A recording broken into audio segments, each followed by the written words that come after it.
Hello.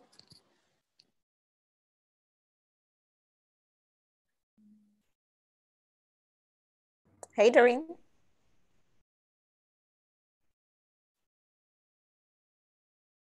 Hi. Hi. How you doing? I'm good. I see. Good. So I believe there are 20 other participants online waiting on hi TYDS host. Any updates on the others? Hi, Lillian. So Isai is on the call as well. However, trying to track whether Given is around. And if you could turn on your videos and get started with the chat, I believe he'll be joining shortly. Also,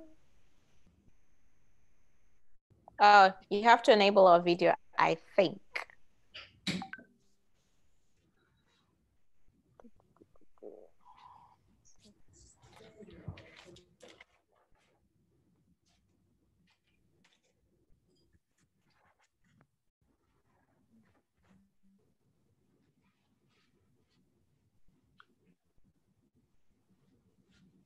So I think you have to enable the video because I can't turn on mine. Yeah, not me either. Doreen, your end? I can't turn it on either. Okay, a few seconds. All right. So how are you doing, Doreen? How are you keeping sane amidst everything happening around the world? I'm trying to go with the flow of the random fireside chat. The random what? The random fireside chat. It is unscripted, right? So no script.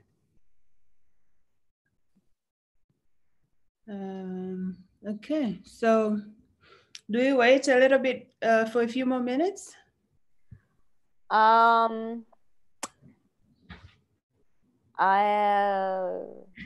Diana,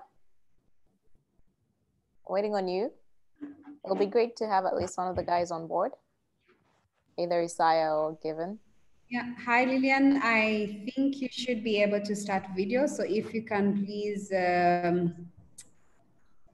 do that right away. Okay. Child, you're shining. The light is hitting you in all the right places. I know the lights. Yeah. Just move your screen to the light, yo. Yeah, that's like no. Honestly, I'm not joking. Yes. See, Okay. the sun is doing you justice. Thank you. So you can see the uneasy part in me is just like speaking, right? Hey to all the 25 participants who are already on here. Wow, okay. Doreen, you can read that one from Elma. Okay, thank you, Elma. Thank you so much. Yani tunakubaliana na wewe. Nakubaliana, alafu sasa utasikia yani kwamba mapambano ambayo yanatokea huko nyuma behind the scenes, lakini we still gotta look fly. Tunamshukuru Mungu kwamba ametusaidia kwamba jua likiwaka it's not bad, we can fare well. Tunashukuru Mungu. Tunamshukuru Mungu. Yeah. I think we should probably get started since this is also being live streamed on YouTube and people are probably tuning in. Yep. So I think it's you, me, and Isaiah and Given. Hi, Isaiah. Where is Isaiah? I think we lost him. He was here a few seconds ago and now he's off. Okay. Hi, Given.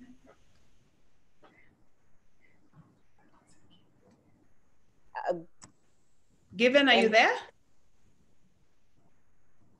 This is the platform trying to be digitally inclusive and allow the women to shine today. So It's okay. And will Benji be joining or? no, it's given an Isaiah. Okay, cool. Oh, there's Isaiah. Isaiah just came in. It's connecting. Hi, Isaiah. Hey guys, hi. How are you? Good. How are you? All right. How's everything? Great. Are you able to turn on your video? Yes. There. Good. Okay, awesome. Safi sana. So I think we can now. Na given amekuja. Yani nafika on time. Tunapiga fine lakini. So 9 minutes later, time management kwenye biashara inakuwaje kwaje? So the ladies are on time. Niko Zanzibar. I have issues with connection. So kama nimeunga na imetoka nje. So I have to do it again. Poleni. Fresh. No worries. Given jieleze tunakusubiria. Nicholas, asante. Your Good Mood, My Panelist by Nicholas Minoja. Shukran, Nicholas. Yes. Cool, guys, we're going to be random. So, too many messages zenu, tutazisoma as we're continuing maswali. Yes. Bosi. Karibu Given. Kijana una tweet. Sometimes I feel like I should have your head. Given you're on mute, man. You cannot do this. You're on mute. You're on mute. Hey guys. You're... Sorry, Nico Zanzibar, so the internet is a bit sorry, so everybody who be in Zanzibar kuna nini? Kwa nini hatujaalikwa wengine Zanzibar? Ni vipi? I'm kidding. I'm just repeating what Isai is saying. Baba mdogo wangu jambo. Jambo kangu, sasa au mbaya. Safi. Yeah. Okay. So I think we can get started. We were waiting for you. So we've encouraged people to write their questions and anything they want to know from all of us on the chat. Otherwise, this is a very casual conversation. And I think it's not moderated. We just, share whatever we'd like to share, whatever we think is helpful to people. And I personally would like to learn about what you guys and what you're doing and how you got to where you are as well. So I think I'll be asking you some questions that are just from me. That's my approach to this thing. So maybe we start with you, Lillian. Niajiri, that's a great platform. I think you started it about 2 years ago now? Yes, 2 years ago now. So it started as an offshoot of my MBA program. We had to do a capstone project. Originally, actually, the story behind this, so the original capstone project was around a service oriented for SMEs. So that's where I was trying to look at most SMEs, they reach a certain space, they can't proceed. So I'm like, how do we design services around that space? And I stayed with that thought and I started doing my research around that space, but I just couldn't get to designing something around that area.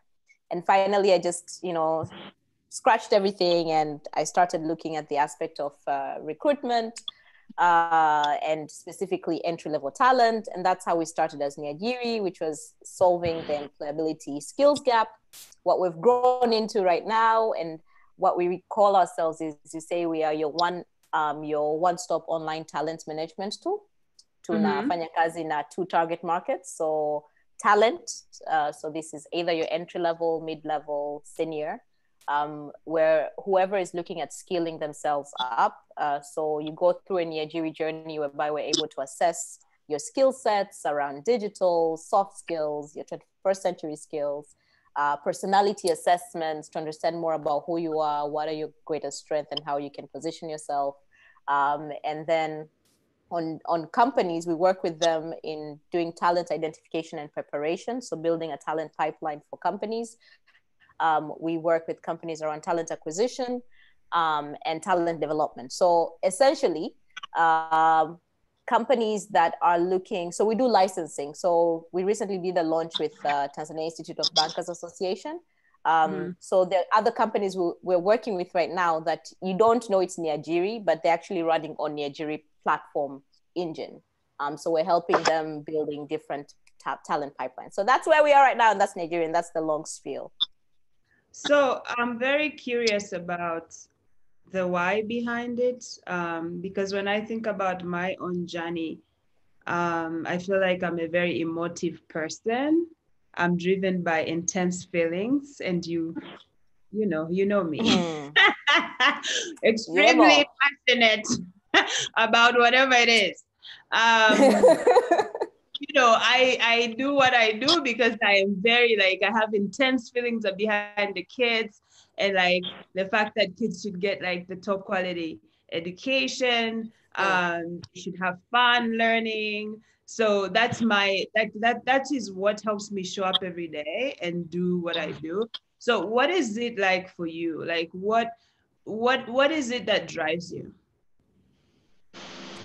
So the why for me has been to be able to build people's skills so that waweze ku tap into whatever economic opportunities that are coming by, whether ni kazi, whether ni kuanzisha biashara yao wenyewe. So how do I empower and equip people with the right set of skills? Kwamba huyu ni mtu ambaye anaweza kaenda out kwenye marketplace. That has been my why.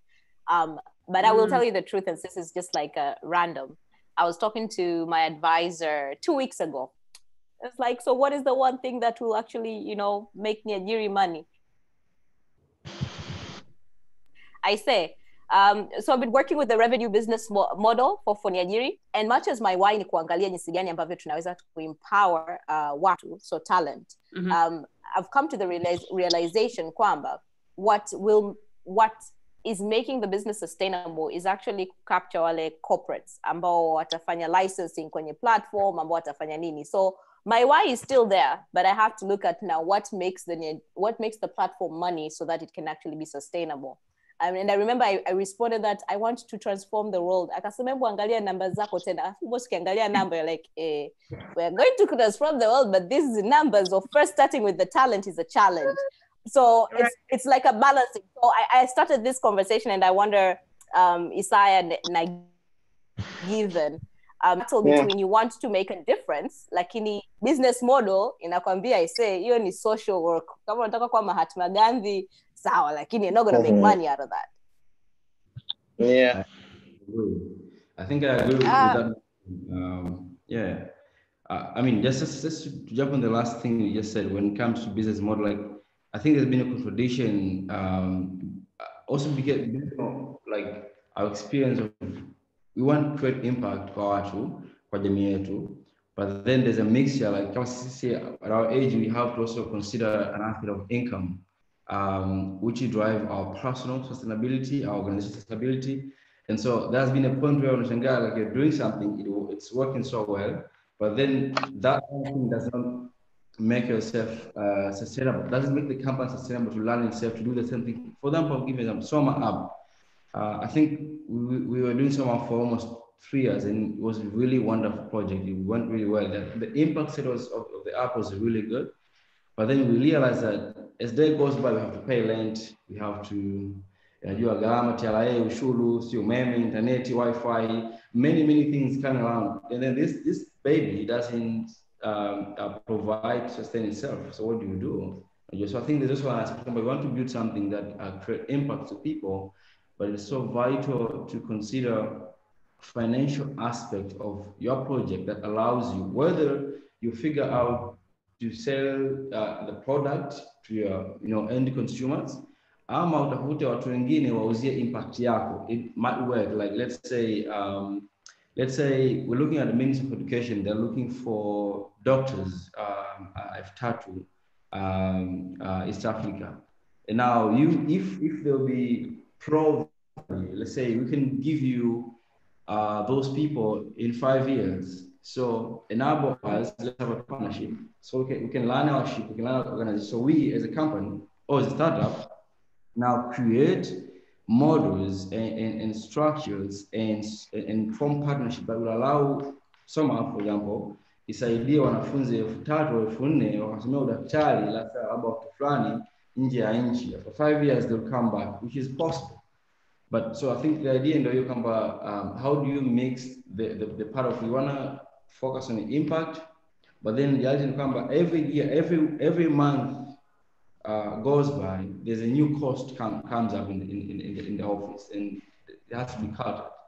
So I think it's a balance. I don't know how you do that. To find out with some app, we introduce a second product, but then some of it, and I think some of it was really coming to address the part where we love impact. We want to create social impact for watu wetu wengi na to have a drive. Like, and then let's have a side product that will become a sustainer of the entire organization moving forward. Can I chip in there? Great. I think the one thing that keeps on coming over and over again is the fact that trying to create impact while at the same time building a sustainable business model takes time. And this is something that is often underlooked or not talked about a lot. It's very hard to hit the ground running when you have a startup in terms of ace it on both the business model and the impact and the value proposition. It takes time to build that, because you learn how to cut down a tree by cutting down a tree. And so you learn how to do all those things by actually doing them. And since you're beginning, there's a lot of things that's going to need figuring out. And especially in the East African market or the Tanzanian market specifically, a lot of things still need figuring out. And so because of that, the market is very, it's not a plug and play kind of a market. You have to figure a lot of things out. So your burn rate is going to be quite high, and your runway until you're able to crack either the business model or the revenue angle is going to take a while. I think that's one thing that a lot of young people need to know, and something that needs to be communicated a lot. So if a person was starting a startup today, I would tell them they should set a runway of at least 2 years until they can say they rely 100% on the returns from the sales to run the business. Given wewe given. Subiri, ngoja, afu hiyo 2 years unatesti revenue models tofauti. Apple, you do A/B testing here and there. You do A/B testing. You do that because in the end of the day, you realize this brings revenue but doesn't create impact. This brings impact, doesn't create revenue. 50-50, some affects drop rate. Sometimes you have people who you can say, okay, I need to have these people pay for the long term, labda wanalipia miezi mitatu. But then in the end of the day, either they can't afford. So you do monthly, and 1 month isn't enough for you to build that relationship and loyalty until the customer pays for the next. So it's like you have different filters you're trying to figure out, and that can take a while. Yeah, I hear you. Doreen, I have a question for you. Okay. So as you're answering that, you know, so with looking at where Ubongo Kids is, and when you came in, this is when well, per default, I know you were also tinkering with figuring out, you know, revenue models and, you know, transforming from one entity to another in terms of what makes sense for the business. I don't know, what was your feel? What that whole process? I know it was detrimental to your health, but that would be very helpful to know. How did you go about it? You are asking as if it's in the past. I don't know why people think, you guys are up there. I know. Why do people think we figured it out? I think there's a myth that people think building a company is a one-time thing. It's never ending. It's not fixed. It's not like this year we start the business like, and which is why I also want to respond to Given at the end of this conversation. But so we are 7 years old now, right? And we started out in 2013, 2014, launched Bongo Kids on TV in Tanzania as a for-profit entity.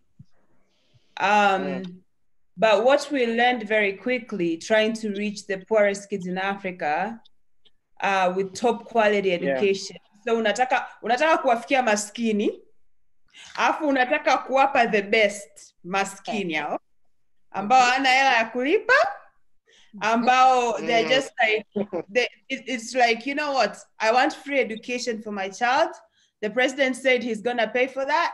I'm not doing anything extra because I actually can't, right? And maybe I can, but it's not really a priority for me right now. I have other things, right? So as a for-profit entity, we were planning to make money from, not specifically from like parents paying directly so much, but from partners. So people like advertisers on TV. Tukiweka vipindi TBC, hopefully tutapata like a juice company that will come put their ad, and then they will pay us 10 million shillings. And we will share that revenue with the broadcaster, half and half, 50-50, and we'll make 5 million. Okay, thank God. But what we learned very quickly is that, you know, this is a children's content. There's not a lot of small businesses that can pay that kind of money anyway. The biggest payers in advertising are cigarette and beer. You cannot put that on children's laws. That revenue out the window. Okay. Then you're like, oh, licensing. We'll license these episodes to broadcasters ambao watalipa per episode, and maybe for $500 a piece, an episode. Okay, it'll be nice. It'll be nice. We have quite a number of episodes. No, broadcasters are getting free episodes from Latin America, Telemundos, for $50 at most. How are they paying for new, local, animated content for $500 a piece? They don't want to pay. Because wamezoea bure na wamezoea at $50.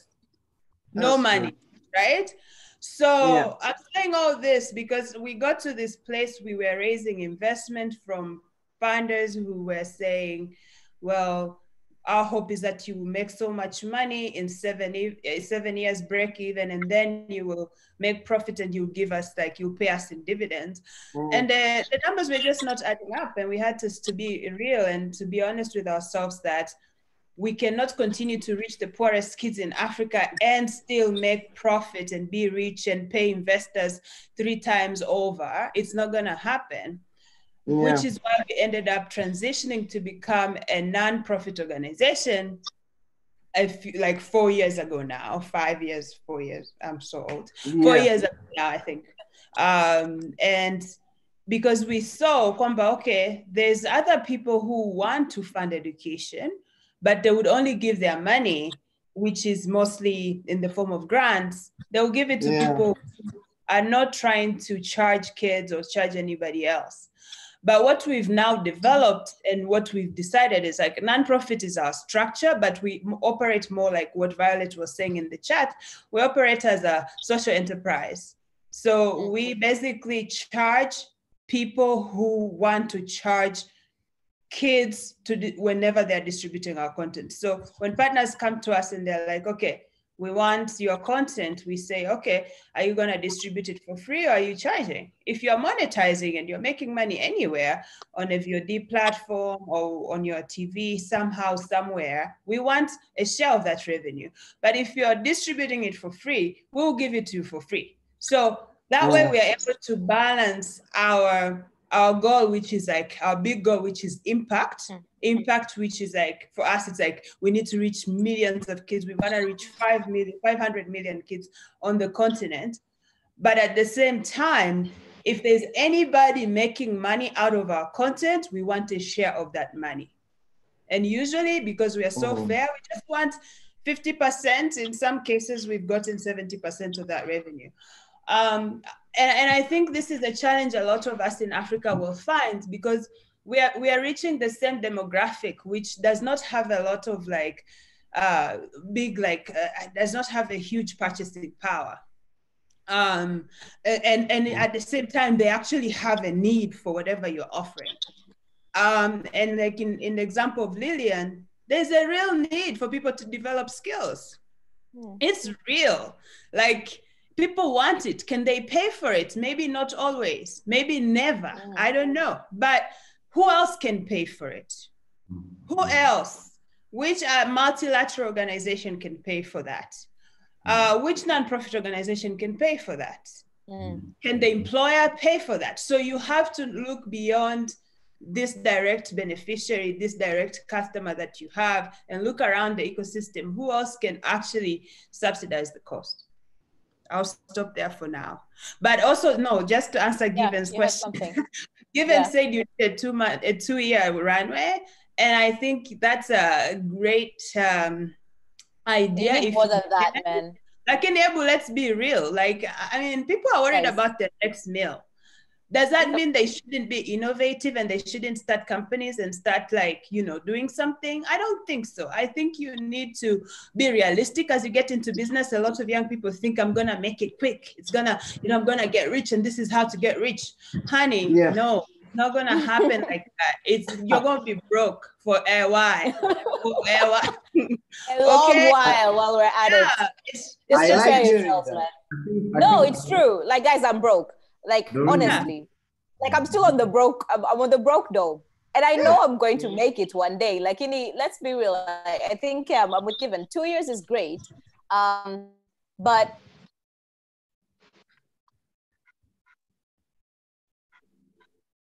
you're not going to say 20, are you? Still 20. So 7 years, at least I think 3 years, 4 years, somewhere, like, at least to start, because as you say, the 2 years is still tinkering with the business model. You're doing your A/B testing, you know, you're doing licensing you know, you're doing payment bundles.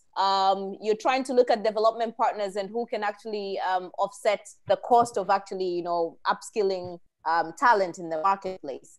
And so in between all of that, between you developing, first of all, you know, having the prototype, taking the prototype, piloting, that's like your first year is out. Then second year, starting to tinker with your business model. Third year, you're starting what makes sense, what does not make sense.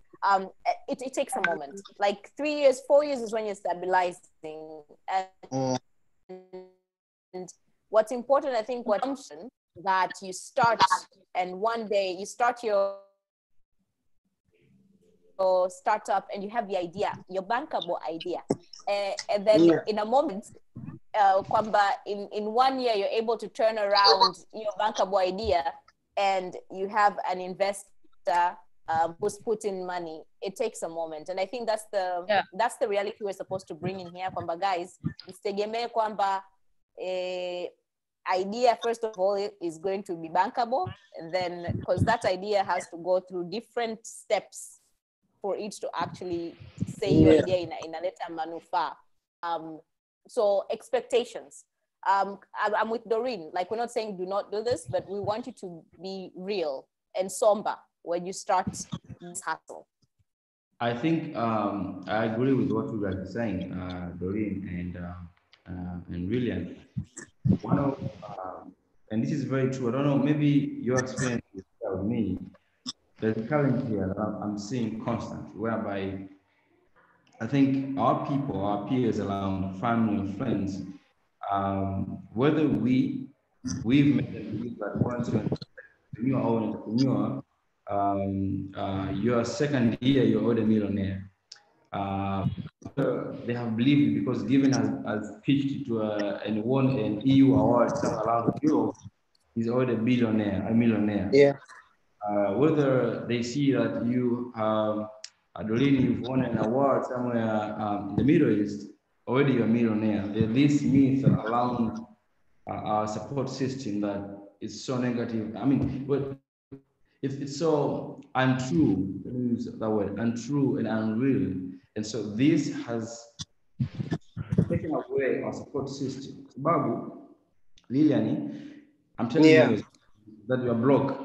even you know this stuff, unaweza ukawa na jina kubwa, una app kubwa inafanya ina watu kadhaa, lakini una shilingi mfukoni, una hela, unapiga simu kwamba hela umeme kwa mtu, unashikia mkate kama nabii shilingi, and you are building app ambayo tunatumia, and watu like bro, unaomba wewe si saa yunge guys, yes, sina hela, yeah.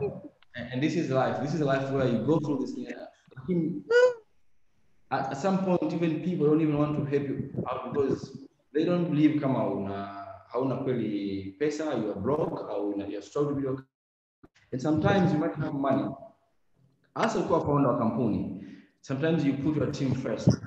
You about rent office, Wi-Fi, umeme. Your team members somehow have to pay rent. Wengine wanaishi kwamba wanaogopa pay rent za kwao na wanafanya kazi na watu wazuri.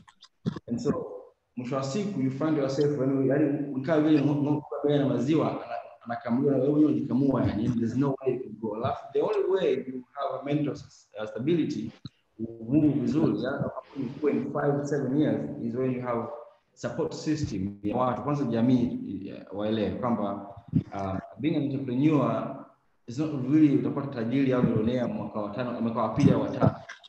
As you said ile kama one idea kama unaweza na idea moja sasa hivi mwaka wa pili imebadilika imekuwa something different. Na kwa mzuri ni pia Doreen Ubongo mali kama for profit 7 years ago, then in along the way wakachange wakawa non-profit because they know what they saw in the market. So biashara, our idea is you pivot as you go. You study your market, you study your users, even your let's say stakeholders ecosystem, what they need, what they can support from your ecosystem. Kunafanya wewe uweze so you can fit into that support system ambayo ipo ndani ambayo unaweza kuitap kufanya ukadi yako mbele na iweze kukua zaidi. So I think that is for me it's very cool kwamba watu wajifungulia also support system ya watu wengi ni kwamba among ourselves kama sisi wajasiriamali labda help me out whether we're being so unreal that people believe we are worth it. Ama we are. Sababu naongea kwa sababu kuna wengi sasa hivi wanakimbia mjasiriamali wa tech ya kufanya vitu wengi 50 people, lakini ukiangalia the dream is 1 year 2 year I make it. Nilikuwa nikishakuwa na app nishakamilika I made it. Yani everyone have made it recently. Nishakuwa na app bro, yani nitoka bro, this is big idea, yani wanajua wamemaliza. We don't show them the struggle behind the scene. Kwamba you could see an app logo nzuri, mdesigner vizuri, website nzuri, lakini bro hey. Yeah, so I want to hear from Given as well and Lillian, but I just want to really add to what you said, Isaiah. I think one thing I've learned about like what makes people successful in business and even in social enterprise or whatever it is, nonprofit, I think it's the biggest thing is authenticity. Yeah. If you're authentic to, which is why for me, the conversation is always why? Why do you do what you do? Because if it's just to make money, you're gonna get exhausted. In 2 years, that idea won't be as attractive because you're tired and exhausted and you're gonna give up. But if it like you really believe in what you're doing and you love what you're doing, you will do it in the hardest days. Like, you know, at Ubongo, like we were leaving work at 3 a.m., you know, in the morning, not once, not twice, like, you know, you're there until midnight, you know, you're there on weekends. It's not fun. It's not like, oh my God, yeah, I'm sleep deprived, I'm having fun. No, it's like, what makes you do that again and again and again is like this belief that this is important, this matters, and this is going to impact someone's life. And so I'm happy to just like toil. And of course, it's not like, you know, most people could toil if they're making lots of money from something. So no money. Like you have to keep going. After nimelala saa 9, nimeamkia ofisini, like you're like, for what? You know? So be authentic. What is it that you're trying to achieve and why? For whom? So that what? Because if it's just about you and making money, please just go rob a bank. It's much easier. I will string this Shida. No, so before we go to the next set, so guys, just there's some questions that are coming in on the Q&A. I would just like to respond to Janet's. So she's asking what's Niajiri's competitive advantage against, so najipa pitch mimi mwenyewe nimejiongezea, nimechagua swali langu, mtajiju na nyingine mjiongeze. So what's our competitive advantage against other recruitment agencies in town? So the thing with Niajiri, tulivyoanza and how we were positioning ourselves, we were positioning ourselves as a recruitment agency online. And that is where the genesis and the why was based. We're trying to figure out how to position youth to get into position, to get into different, into the workspace. But what we have worked on over the last 2 years in tinkering and figuring out what is our competitive advantage is literally the fact that we're helping you build your online digital skills footprint. So getting employed is one of the things that can happen on the platform. It's not necessarily the only thing that should happen on the platform. Our main aim is to skill you up. So between you coming into Niajiri, designing, working on your profile, there's some courses you can take which are specifically assigned to you based on the assessments that you take. There are specific other engagements that you go on, and everything that you do gives you a point. So this is where gamification happens. And also machine learning at the back end, because essentially even the jobs that come through to your end are jobs that are pushed based on your track records and your profile. And then based again on gamification in terms of your engagement on the platform, you rise high up on the in terms of our leaderboard. When opportunities come aboard, employers see more than just your CV and your cover letter. It's literally your digital skills footprint. So think of your LinkedIn, and we're really redesigning and rebuilding that for the African market. That is what we're doing. That is what Niajiri is. So that is the part of specifically for talent. But then, as I said, we are a major engine whereby we're working with companies. Now, there's some companies who want to do digital skilling, reskilling or upskilling of their employees. They can use our platform. So we do licensing options. This is the point, ambapo first we started with, oh, we want to change the world in skilling. And so we're just concentrating on the talent. And then we're like, hey, but this platform is so much more. So now we're doing licensing to upskill employees. We're doing, helping them build talent pipelines. So we're literally giving a tool. We're like, yo, we're killing the recruitment market. But we also work with recruitment firms because again, it's a platform. You don't even see Niajiri. Recruitment firms are using this so that they can help collect, because we help to collect every information on one-stop dashboard. So that's our competitive advantage. That is a spiel. Jifunze, marketing. Aya, wengine endeleni. Given. It's given there. Given, are you there? There's some He's on mute. Hey guys. Yeah, there are some questions that you could be answering here from on the chat. One is, how can we use digital space to maximize impact of the work? Well, I guess that sort of goes back to what your goal is and whether it really needs digital space in the first place. As far as using digital space comes, it's really important to ask yourself, who are you on the digital space for? Because once you know that, then it becomes easier to craft your messaging, your content, your engagement towards that end goal. So if for example, you're there for students, then be there for students and your communication is for students. But if you're there for like potential partners and perhaps investors, then let your communication be about the work you do and the impact you do.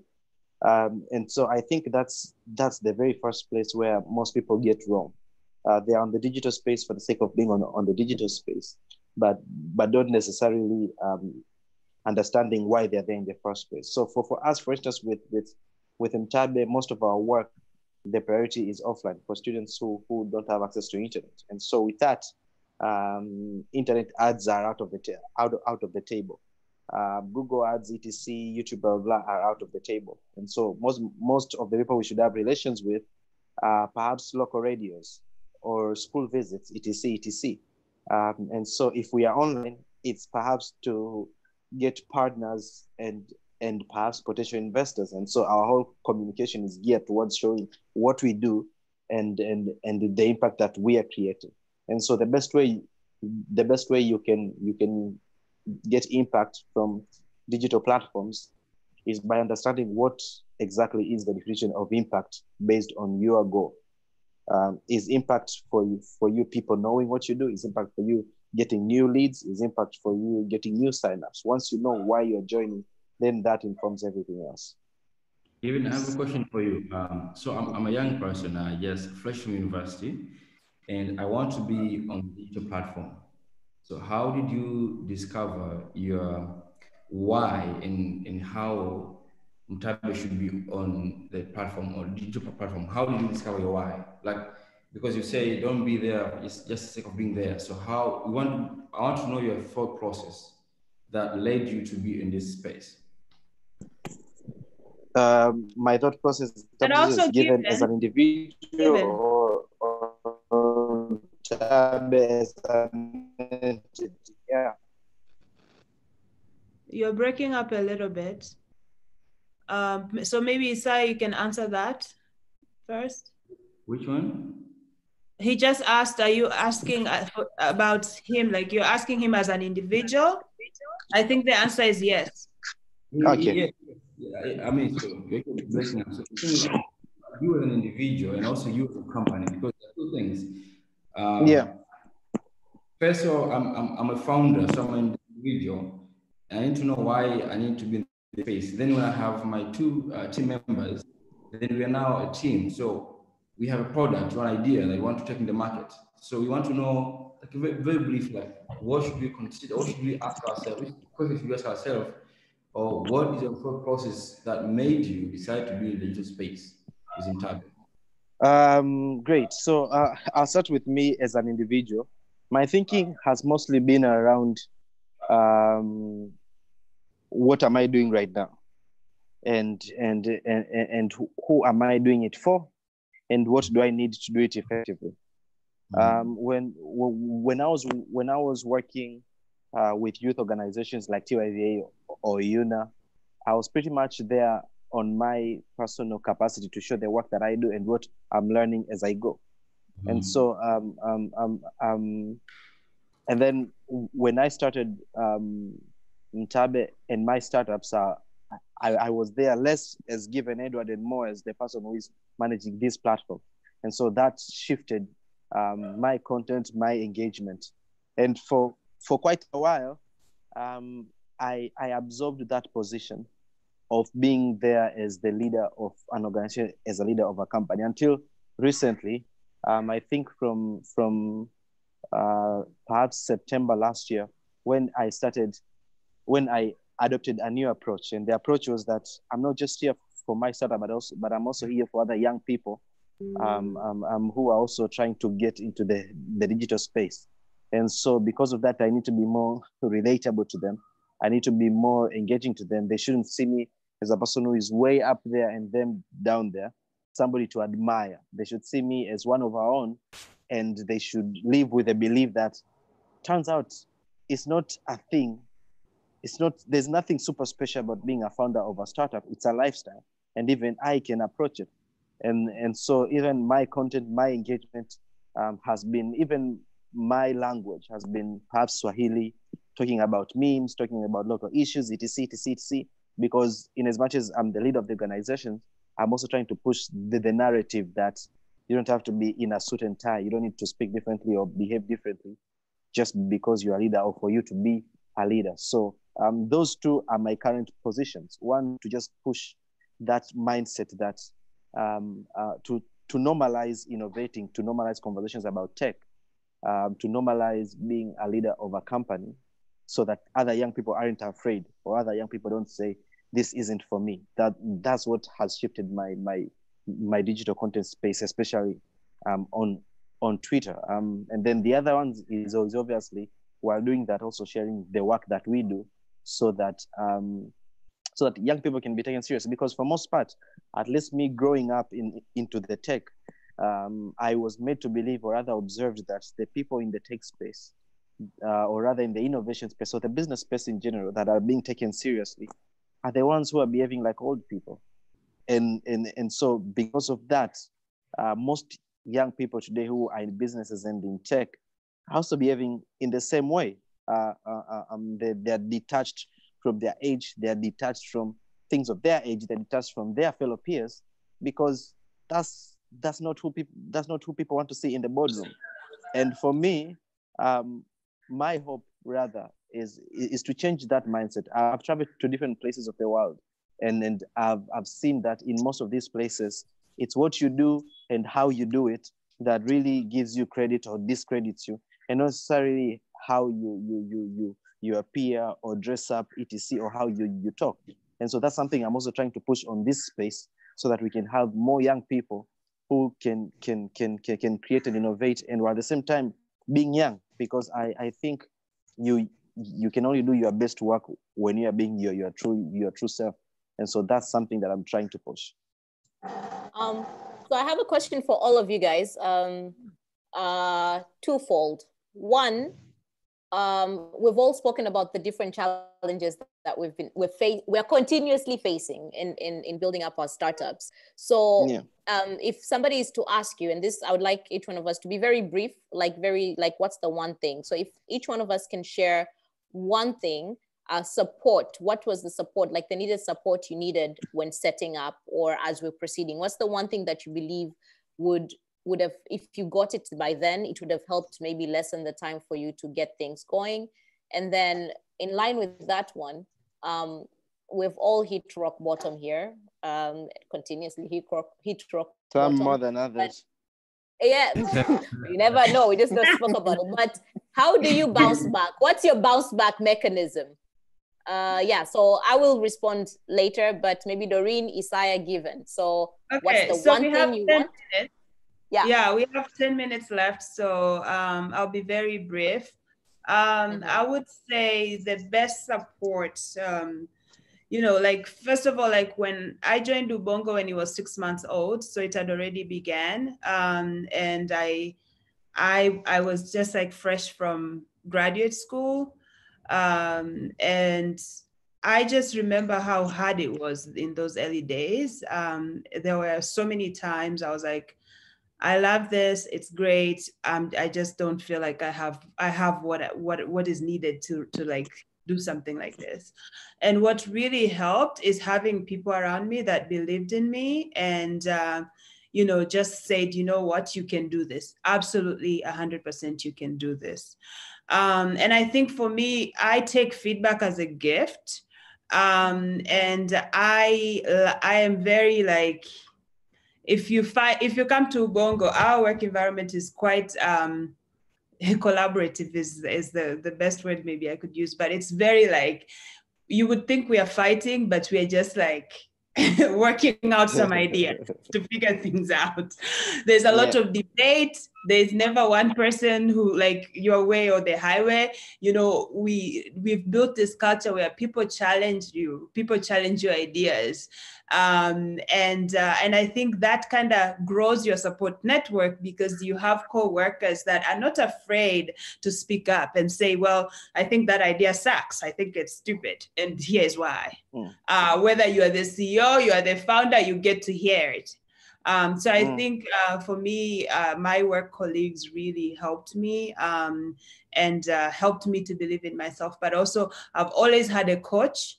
I'm always speaking to a coach at least once every month. And I change them up every year. Sometimes this year is a different one. Last year was a different one. And that really helps me, because they don't work with me. And they don't even live in Tanzania or wherever. So I get a very different perspective. Your bounce back mechanism, fast? when you crash? What helps you to stand up again?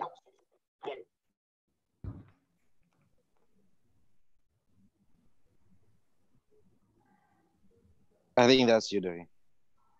Doreen, yeah, that's you. What's your bounce back? So it was 2 points. So what's your bounce back? How do you bounce back when you crash? So when I crash, I was even talking about it today because I'm in Joburg and we've been in lockdown for 6 months. I am done. I'm exhausted. You know, what will really help me get back is go to a community where kids are watching our content. Like in Tanzania, I'll just leave, go to Morogoro, villages, and like hear kids sing Akili, Akili, Akili, Akili, you know, it's like Ubongo kids. And I'm like, okay, that's why I need to be going. That's why I shouldn't give up. That's why I do what I do. So I need to get very close to the user, then I bounce back. Okay, Isaiah, you have 2 minutes. So I think for me, what I wish I had would be, I think it's similar to Doreen, is a support system of people who believe in you. And this is from family, really family members and the founding team, the people that we work with, you know. Sometimes as founders, what I've realized as a founder, we are driven with visions bigger for our companies, right? Sometimes our team members want to see why we're making certain decisions to move forward because they seem like crazy to most people. So I think a bit of people believing in you and trusting in your vision would be really something that will be far from where we are right now. I mean, what is my bounce back for me? It's many things. It's many things. Like one of the biggest things is I'm in Zanzibar, in Fumba, and today I went to eat. I went for food at this restaurant, and I found somebody who came to me. I went this lesson for the first time, and he came to me. Hey, what's that? Yeah, I follow your work. I used your app, summer app. It's no longer there. What happened? You know, bro. It's no update. It's nothing. It doesn't work. I was like, I felt so bad, and so this is always my drive. Like people who have a need that they think, and I feel like I can become a solution to that. I can become an anchor to build that solution for them, regardless whether I'm alone with other people. I want to feel like I am in front of creating solutions for people, and that's my my superpower always, to give me energy to move forward. Awesome, thanks, Isaiah. Given. For me, the thing that I feel it would have been helpful if I got from early on, and I think this is also helped me, is adapt a mental model that makes me see things differently. This is what I told myself when I was starting. Yes, the kind of a person you want to become is the one that hardly exists in the society. So you're going to have to groom yourself into the kind of a person you want to turn out to be. And the way you can do that is by reading and understanding the people you want to be, what are their characters, and how can you adapt that character. So I think it's mostly mental models that would help. But apart from that, the thing that also would be helpful for me is, I think I took a bit too long to move from thinking about product into thinking about business, because my background is tech and innovation, and I get fired up when working on the code and the software. And so for most part, I'd focused on the product and the entire business. And perhaps if that's something that I'd known earlier, or there was a guide or a roadmap that says you need to think about this aspect, that would have helped. And I think that's something that would help young people with ideas also think about them in terms of business so that they can grow. The way through which I usually bounce back, two things. One, I tell myself, you haven't been 26 before, so there's no need to pretend like you know what you're doing. There's no need to pretend like you have to get it right the first time. So that's young. That, actually, it's my birthday today, and I'm turning 26. Thank you. Oh, no way! Happy birthday! You're a Leo. Thank I didn't you. know you're a Leo. Awesome. We're gonna sing at the end. Keep going. Oh yes, we shall. Good. So yeah, so I usually tell myself, you haven't been 26 before, so there's no need to pretend like you know what you're doing. Take that pressure off you. And the other thing I usually tell myself is, you haven't succeeded that much for you to beat yourself up that much. And I usually tell myself that because sometimes I feel like as young people, we weep as if we are Bill Gates who has just lost Microsoft, when in fact, we are just 20-something-year-old who has faced a very small a mishap. So those are the two things I usually tell myself so that I can keep pushing. Awesome. You've done so much for a 26-year-old. I mean, I have. I even have the glasses on and everything. You're making the rest of us evaluate. Anyway, Lillian. Or was it Isaiah?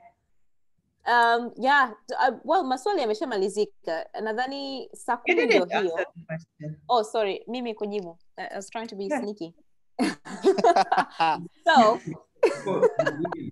okay. Hey.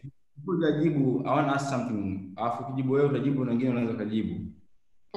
Briefly, what are you ukishajibu swali lako? Also, what are you working on, and what do you want the viewers who are listening now, who are joining us, to help you? How can our community help you out? How can we help Nigeria? So, what are you working on, and how can we help you out? Okay. So kujibu the first question, what support do I feel that I needed or still continuously need? I think for me, so I have a tech support behind the scene, but I think it's navigating the business model and really building a successful company. So for the past 3 months, COVID has been bad for the company, nosedive, lakini it has been great for us because we've had to really reassess our business model. And I had an opportunity of one of our advisors was literally available. So we've been having standing meetings every Monday, and all the changes that you all are going to be seeing that are happening within the Nigeria platform from now on, finishing up this year, it's based on these 3 months and the work that I've been doing with this advisor. So this is knowledge that I've been able to get out of this person because they were available. So I think being able to get somebody who has a higher level of understanding and all of those, that has helped. My bounce back mechanism, I think it comes down to, there's a time we spoke about teams and I actually had a question about how are we able to wrap up our session? When you read and then you're thinking, this is what happens. But how was I able to come back up during this COVID? My team is actually the guys that were able to keep me going. So I've reached a point whereby the vision for Nigeria, like when I sit with my team members and I sit with the tech team behind, their vision is bigger than even what I started. And that's the point whereby I'm just like, okay, so I've started something here that is bigger than I. When you have the team members being able to ascribe to it and explain it more than you thought, then we're onto something. So them affirming that it's more than just my crazy idea, and me being able to see it through their eyes and them believing in me. So we've been told to wrap up. Apparently there's another session. Hi guys. So we have to wish happy birthday. We have to say happy birthday. 1 minute. Gonna say happy birthday. Happy birthday. Happy birthday to you.